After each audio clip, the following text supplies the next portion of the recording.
Bangladesh legal aid and services trust plus Christian aid নারী পক্ষ এবং এসএনভি সম্মিলিতভাবে তৈরি পোশাক শিল্পে জেন্ডার ভিত্তিক সহিংসতা নিরসনে গ্লোবাল ফান্ড ফর উইমেন সজাগ নামে একটি কোয়ালিশন গঠন করে initiative to end gender based violence in garments industry নামের একটি প্রকল্প বাস্তবায়ন করছে। প্রকল্পটির উদ্দেশ্য হল পোশাক শিল্পে নারীর প্রতি সহিংসতা হ্রাস করা।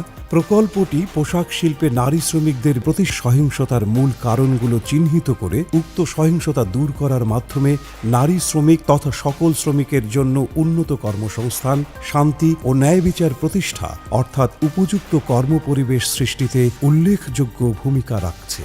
ফ্যাক্টরি ওয়ার্কার লেভেলে সজাগ সাথী তাদের তৈরি করা, যারা অন্যান্য ওয়ার্কারদের প্রশিক্ষণ দেবে, পরামর্শ দেবে যে কোনো হয়রানির ঘটনা হলে কি করা উচিত, কি করে সাপোর্ট দেওয়া উচিত, কার কাছে যাওয়া উচিত এটা প্রতিকারের জন্য বা পরামর্শের জন্য।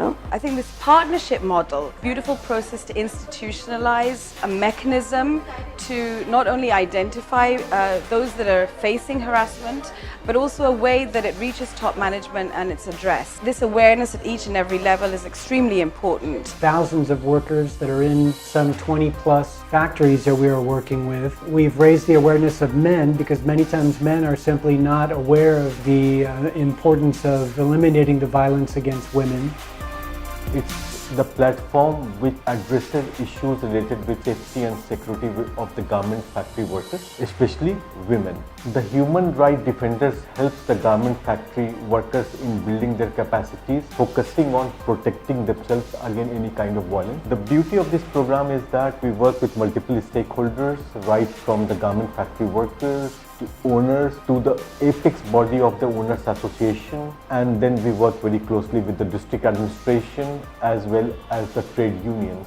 আমরা সজাগ সাথী ট্রেনিং করেছি 3 দিনের কর্মস্থানে জনহয়রানি হয়, সেই জনহয়রানিগুলো কি ধরনের হতে পারে, সেই জনহয়রানি বন্ধ করার জন্য সেগুলো নিয়ে আমরা কাজ করতেছি। তো আমরা একদিকে সচেতনতার কাজ করছি, অন্যদিকে আমরা সেবা দেওয়ার চেষ্টা করছি, আর তৃতীয় একটা কাজ আমরা করছি যে সমন্বয় সাধন করার চেষ্টা করছি। একটা হলো কারখানার দায়িত্বে যারা আছেন ম্যানেজমেন্ট, তাদের সাথে আসলে বিভিন্নভাবে কথা বলে সমস্যাটার সমাধান করা যায় কিনা, সেটা যদি একান্তই না হয় সালিশ করা যেতে পারে, শেষ পর্যায়ে অবশ্যই কোর্টে যাওয়ার জন্য আমরা সহায়তা দিই। আমাদের কাছে অভিযোগ করার জন্য একটি নাম্বার আছে 16357, এটা একটি টোল ফ্রি নাম্বার। এই নাম্বারে হচ্ছে আপনাদের সাথে যদি কোনো ধরনের যৌন হয়রানিমূলক কোনো আচরণ করা হয় কিংবা কর্মপরিবেশে যদি কোনো ধরনের নির্যাতনের শিকার হন, আপনারা অভিযোগ করতে পারেন। বাংলাদেশ সরকার তথা আমরা জেলা প্রশাসন এই বিষয়ে অত্যন্ত সোচ্চার আছি। নারী নির্যাতনের কোনো ঘটনা ঘটলে যদি আমাদেরকে অবহিত করা হয়, তাৎক্ষণিকভাবে আমরা এর ব্যবস্থা নেই এবং নিচ্ছি। সজাগের প্রতিনিধি আছেন, তারা আমাদের এই ব্যাপারে তথ্য দিয়ে থাকেন এবং অনেক সময় মালিক শ্রমিক পক্ষ না জানালেও আমরা এগুলো তথ্য পেয়ে থাকি এবং আইনগত ব্যবস্থা গ্রহণ করে থাকি।